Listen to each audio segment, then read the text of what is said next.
In the north, they thought they knew all there was to know of war. Until the War of the Rift.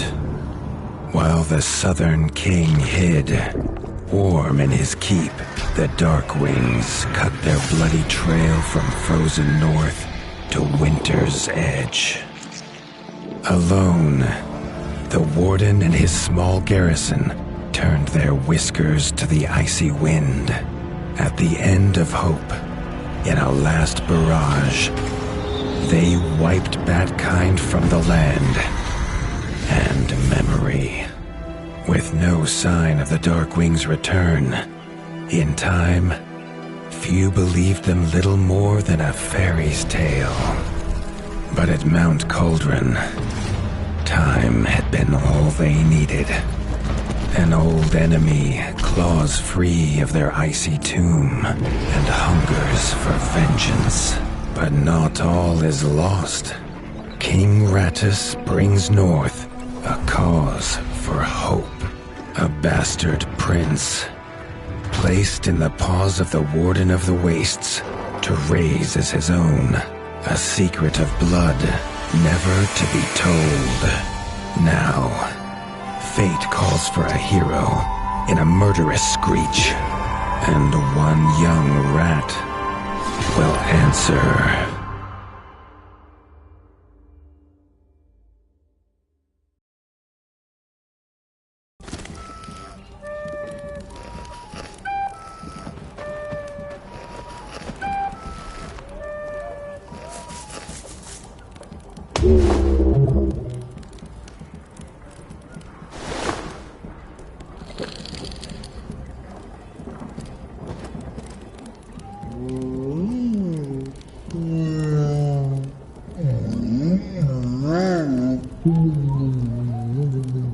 The stomp of his father's boots on the stair was how every morning began for Arlo.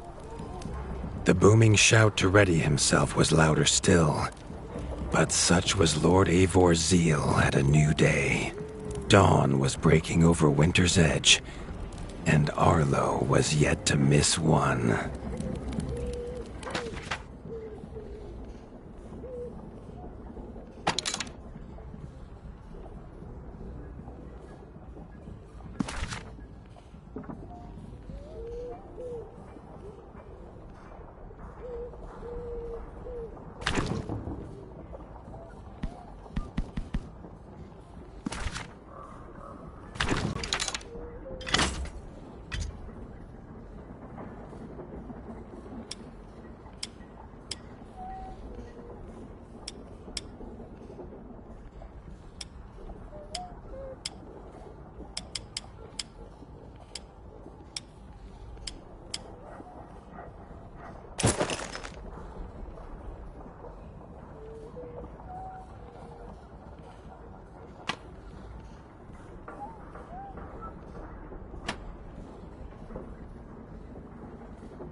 The castle echoed with the horns of the returning hunters, bringing their night's bounty. Arlo's little heart quickened to hear it. The only thrill to be found inside the high walls was a hunter's tales of what lay beyond them.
Arlo tells himself it's a good life here in Winter's Edge.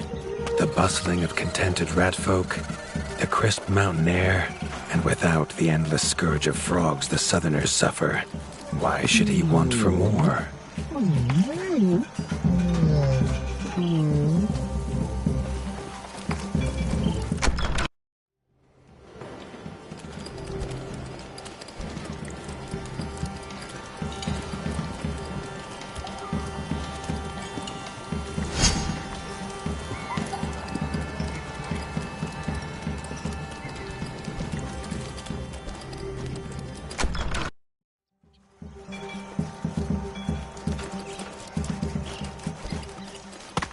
Chief Mason Leaf was the rat Arlo most admired.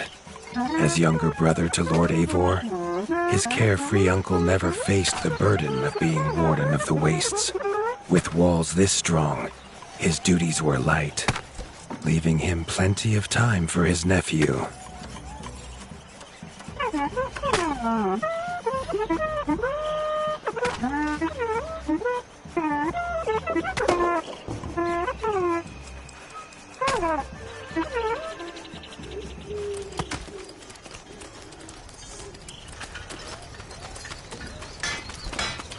Crunk was a rat's rat, with no interests beyond his forge.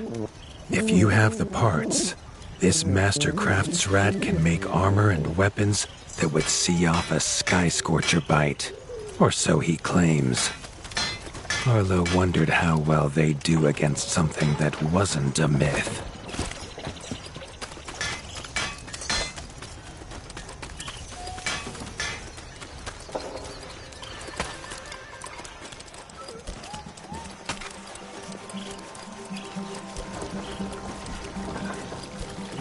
Arlo has no memory of his mother, but Hilda's food was a true taste of maternal kindness.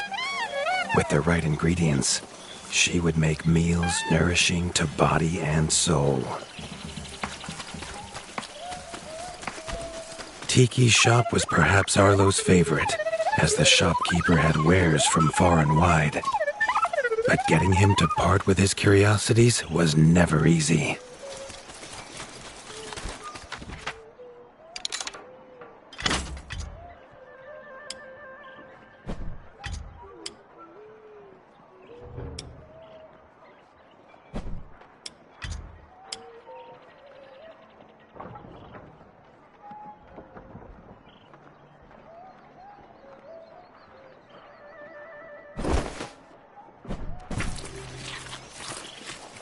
There was no time for tales of the hunt today.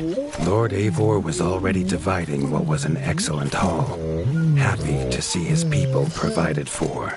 Arlo longed only to join the hunt, to see the ratdom or even the lands beyond. His father called it a fool's wish. Arlo's destiny was unshakable, much like the keep that would become his by birthright.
The hunters had brought unwelcome news.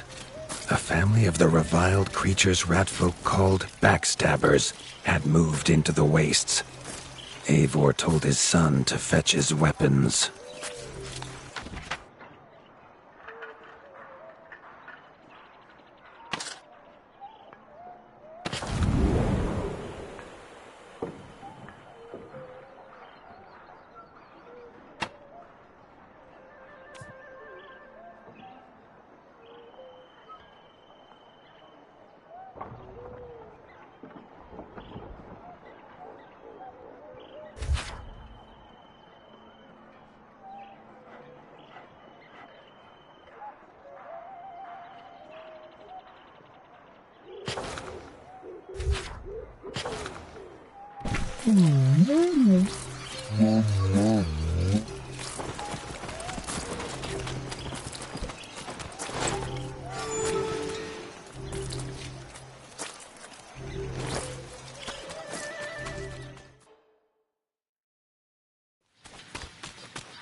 His father had no explanation for suddenly taking Arlo on a hunt.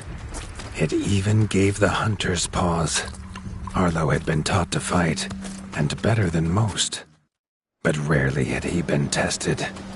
He was determined to prove himself. The rugged terrain of the outskirts could have taken all day to traverse, but Arlo's trusty grappling hook allowed him to swing between its many crevices.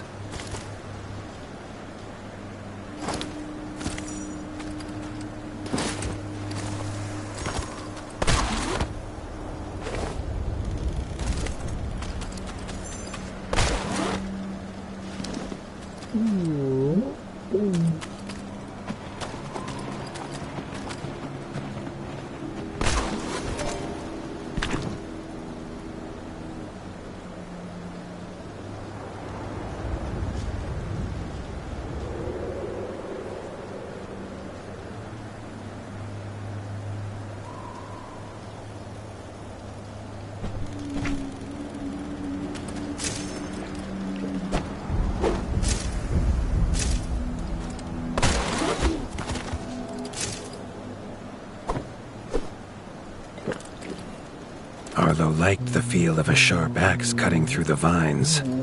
The wilds were part of his home, and nothing in them would frighten him.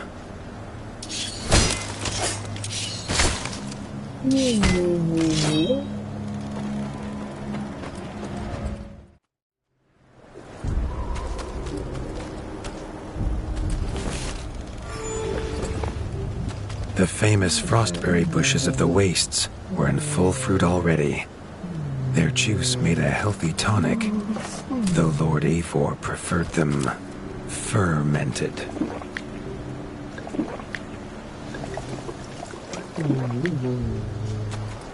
His father was a sturdy rat, built for strength, not speed. So Arlo found it curious that he challenge him to a race. The prospect of the hunt had filled Lord Eivor with a vigor that his son had not seen in years, or at least since breakfast.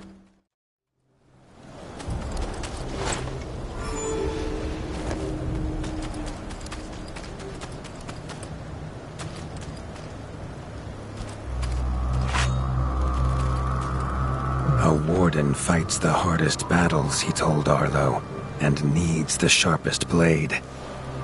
With that, Eivor gifted Arlo his own sharpening whetstone.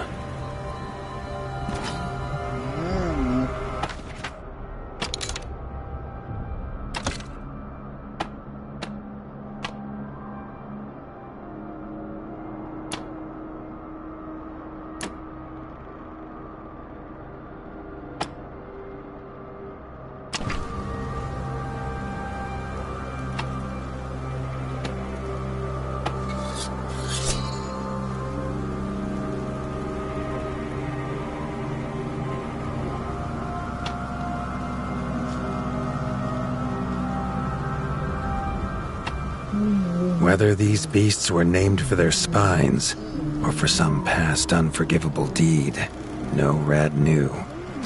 Either way, Arlo was about to find himself at the pointy ends of this brood. Even young backstabber Red attacks were brutal, but a well-timed dodge would see Arlo escape unscathed.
This backstabber lived up to its name with its deadly white attack, but Arlo's shield could block the deadly spikes.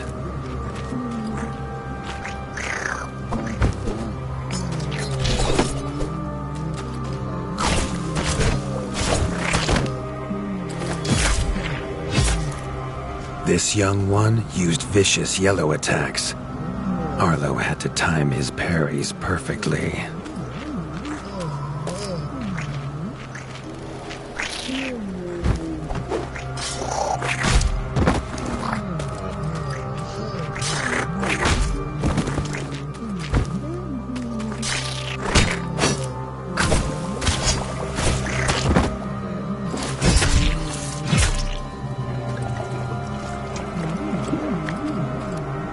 This mother had left her young to fight alone, but the same could not be said of Lord Eivor as he leapt to his son's side.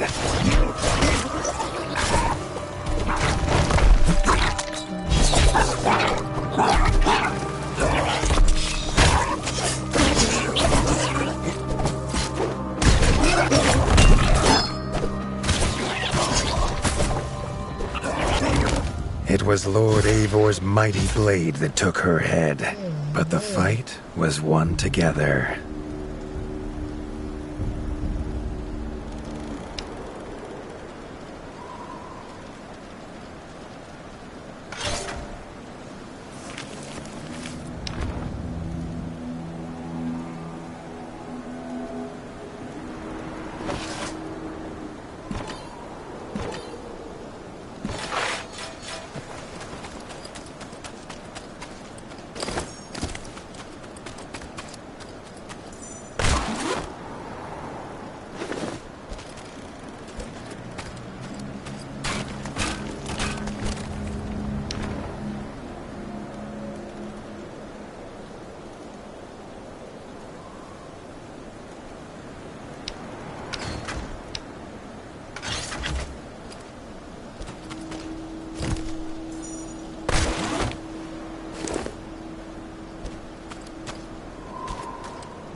Arlo basked in his father's pride, almost as warm as at the fire inside Winter's Edge.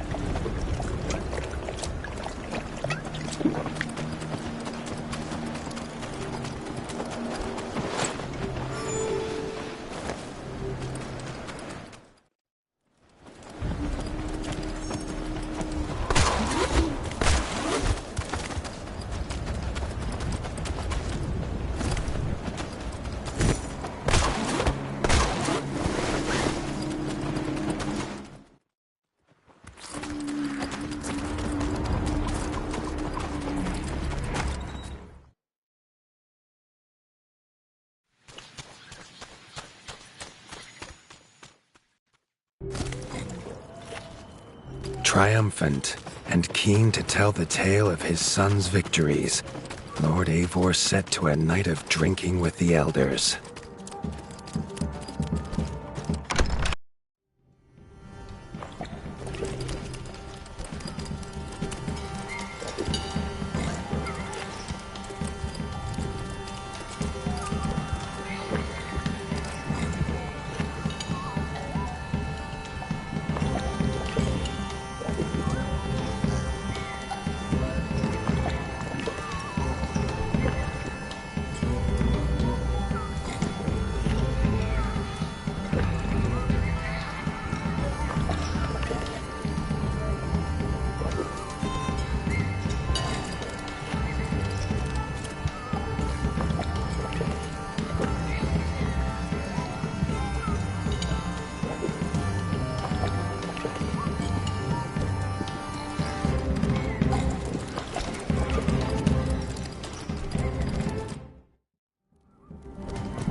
Arlo was reluctant to return to his bed, wondering how long he must wait to hunt again. The booming footsteps that woke him this time were nothing like those of his father.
Found his father.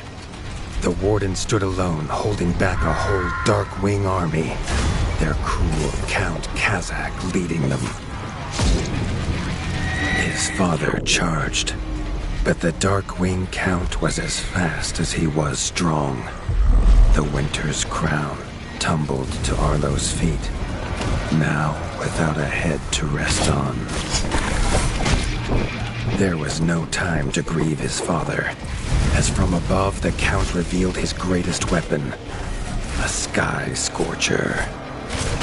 Not a fairy's tale, but an undead beast whose very breath could level kingdoms.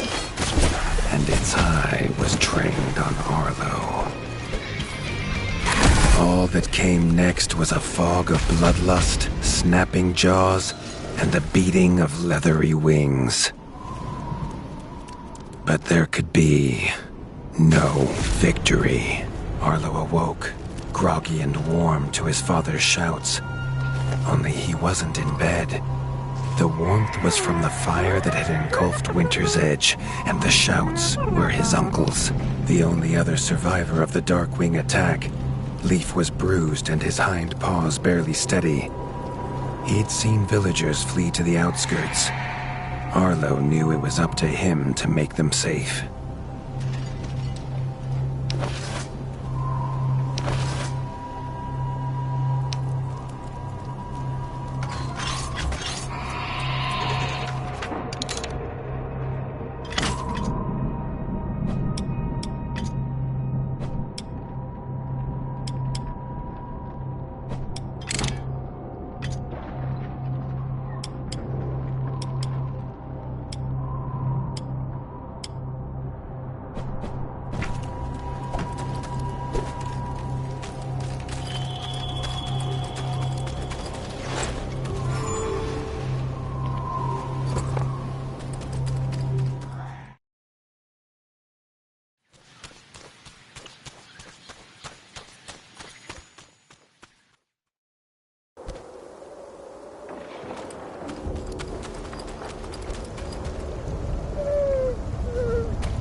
He'd know these anywhere. Krunk's smithy hammer and Hilda's chef's knife. Arlo wondered why they would leave them here.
With the attack at Winter's Edge, no hunters had come to check their traps.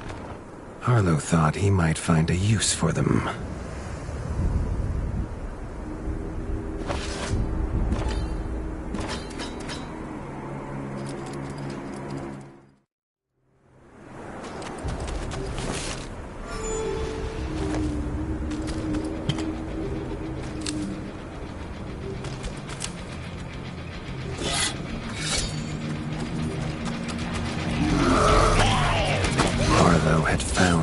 His friends had fled.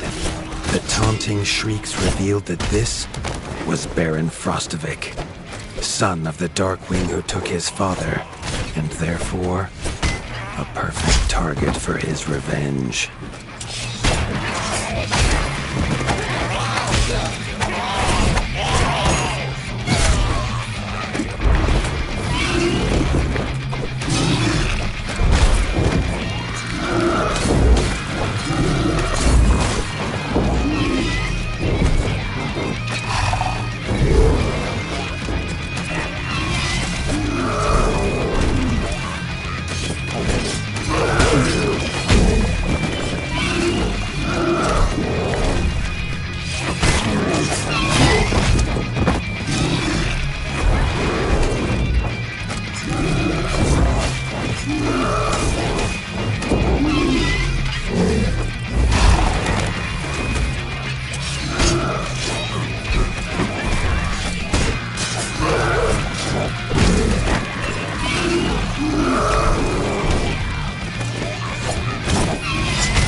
His foe was beaten, but seeing what had been inflicted on Hilda and Krunk, Arlo's need for vengeance was only growing.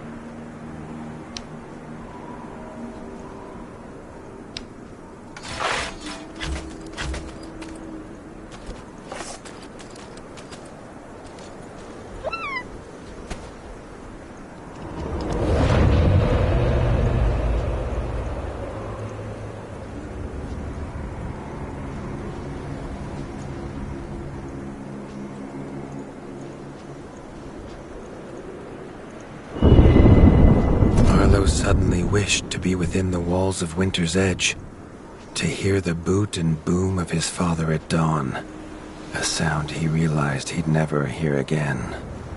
He needed to return to whatever was left and make his plan.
Spent from his journey, Arlo fell into his father's chair, the one thing still standing in the ashy ruin.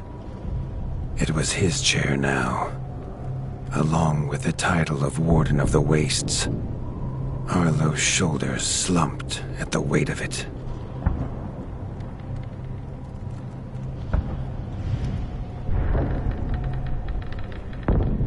But only for a moment. The Dark Wings had nearly scorched the ratdom to ash before, and now it was for him to stop them.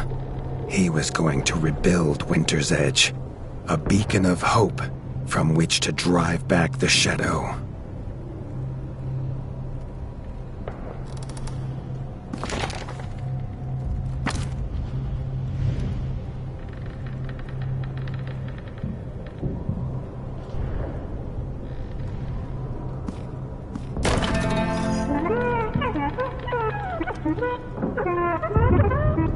This much Arlo knew. No rat would rebuild Winter's Edge on an empty stomach. The kitchen had to be fixed and stocked. Leaf suggested Arlo visit the Night Eyes of the Golden Forest, known for their hearty food. Arlo hoped rat wasn't the key ingredient.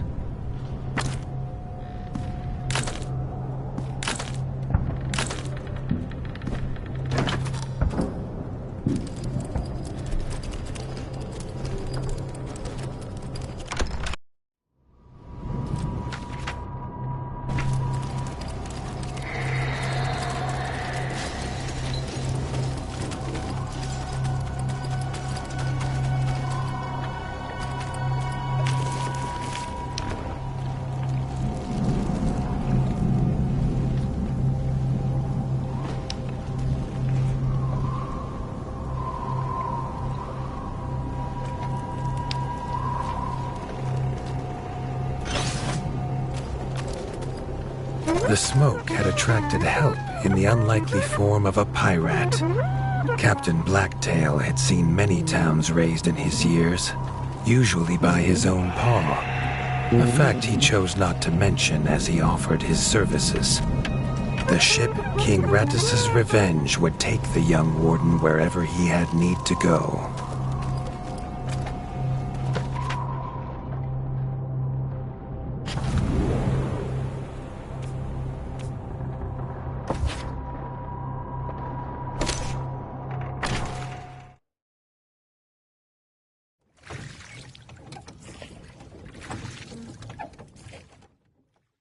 The autumnal gold canopy glimmered in the sunlight, held high by the silver boughs.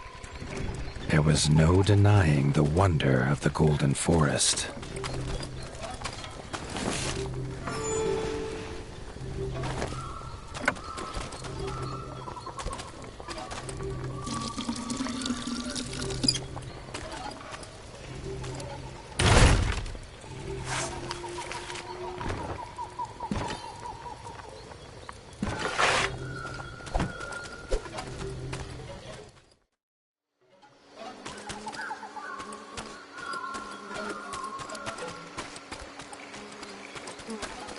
The peace Arlo found beneath the leaves was not to last. A shrill cry cut through the calm, a call for help.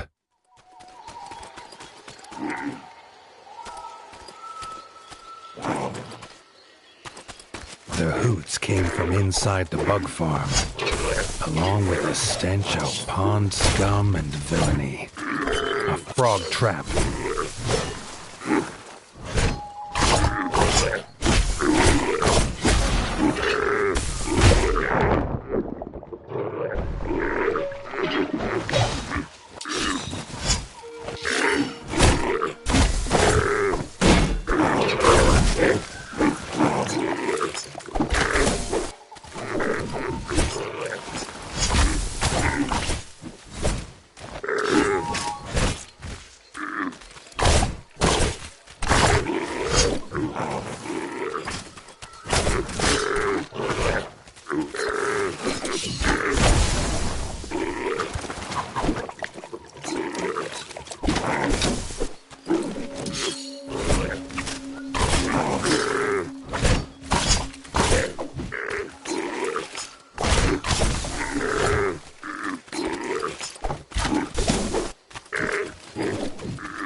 Grateful for her rescue, Erica the Ranger offered to guide Arlo to the hidden village of Nestminster.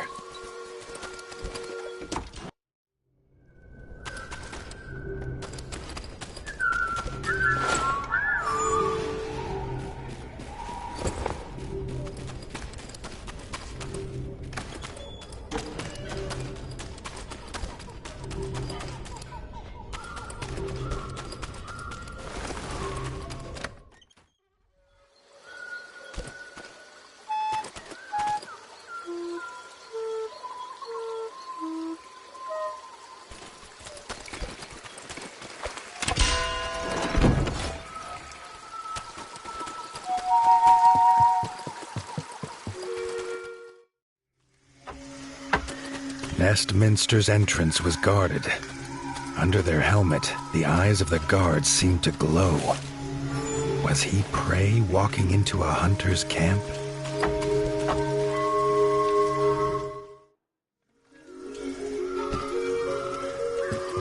Arlo could not help but gasp at the sight.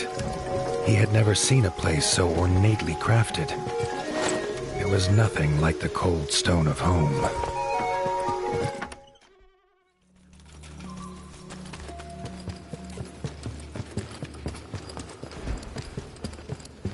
The Parliament was deep in session when Erica and Arlo entered.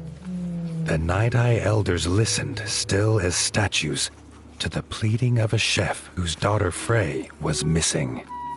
Erica threw herself forward, proclaiming she would rescue the chef's daughter and needed no help. Then she was gone, leaving Arlo to face the elders alone. The elders' staring eyes unnerved Arlo, but when they asked him to protect Erica, he did not refuse.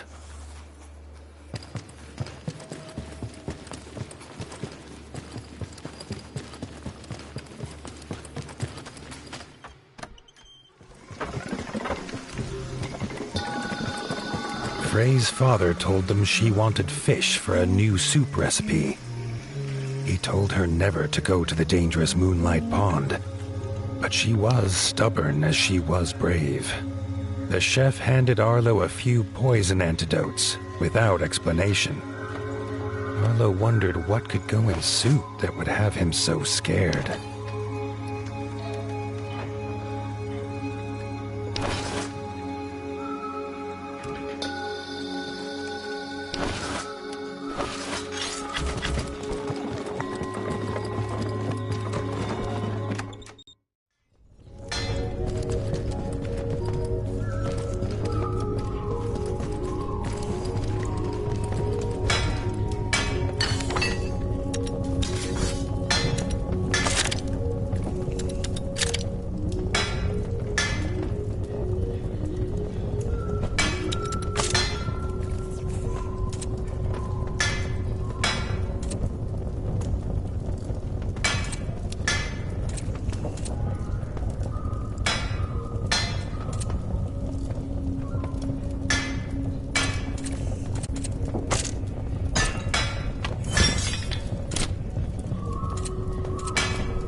Erica said they must be as stealthy as the owls of old. She gave him a bow carved from the silver boughs. quiet as a whisper and deadly as a talon.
A white feather. Erica knew it was Frey's. They were on the right path.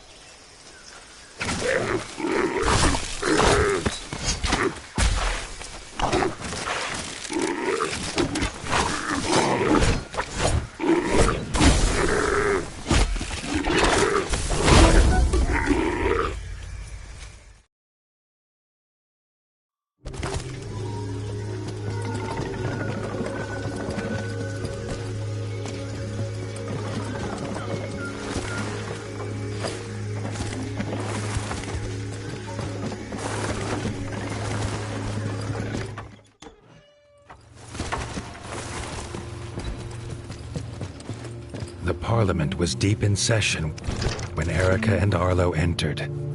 The Night-Eye elders listened, still as statues, to the pleading of a chef whose daughter Frey was missing. Erica threw herself forward, proclaiming she would rescue the chef's daughter and needed no help. Then she was gone, leaving Arlo to face the elders alone. The elders' staring eyes unnerved Arlo.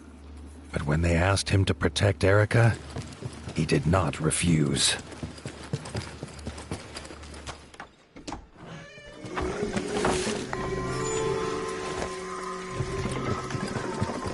Frey's father told them she wanted fish for a new soup recipe. He told her never to go to the dangerous Moonlight Pond, but she was stubborn as she was brave. The chef handed Arlo a few poison antidotes, without explanation. Arlo wondered what could go in soup that would have him so scared.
Erica said they must be as stealthy as the owls of old. She gave him a bow carved from the silver boughs, quiet as a whisper and deadly as a talon.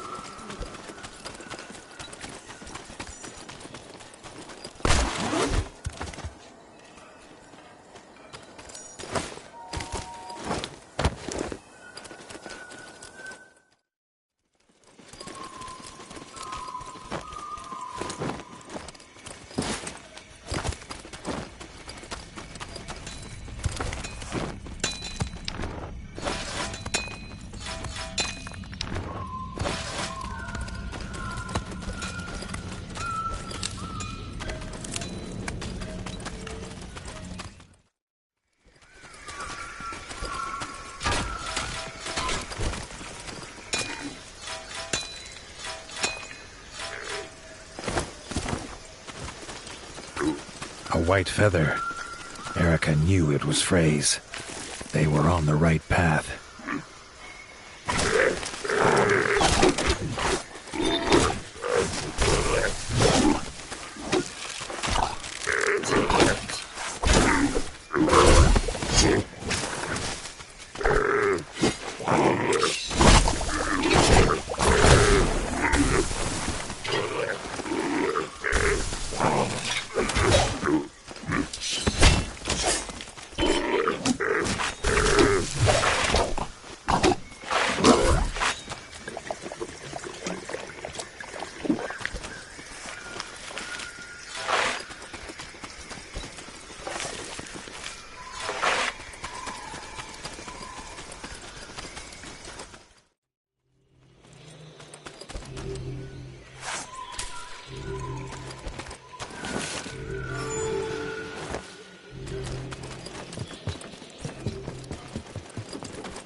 A frog scouting party squatted in the mushroom farm.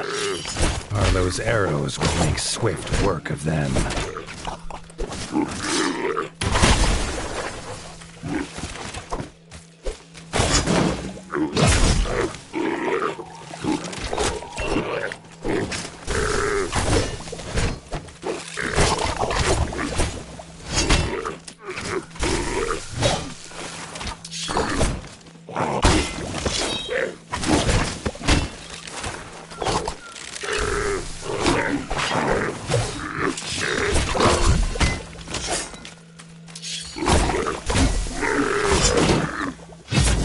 Emerged, shaken but grateful.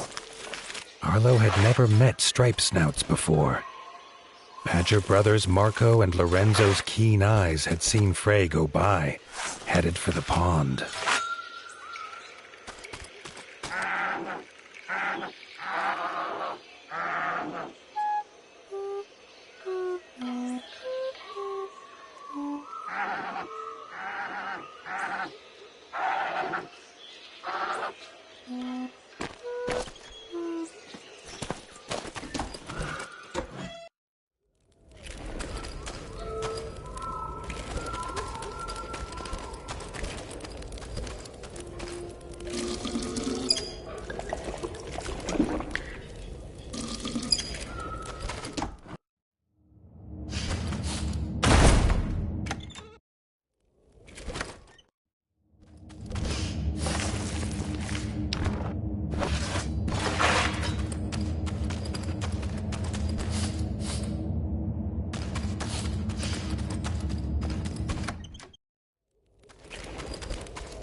The farmer card.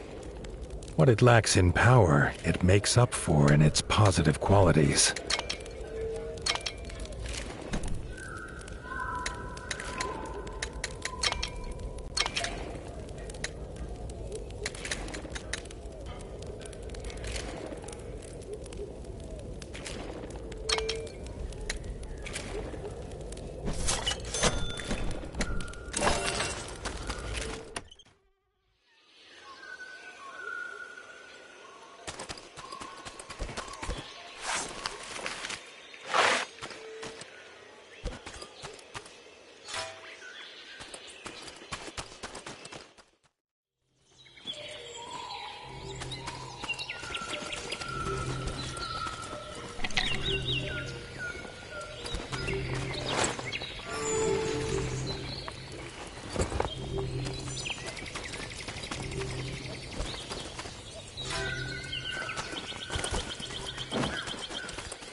At Moonlight Pond, Frey was already preparing to leave.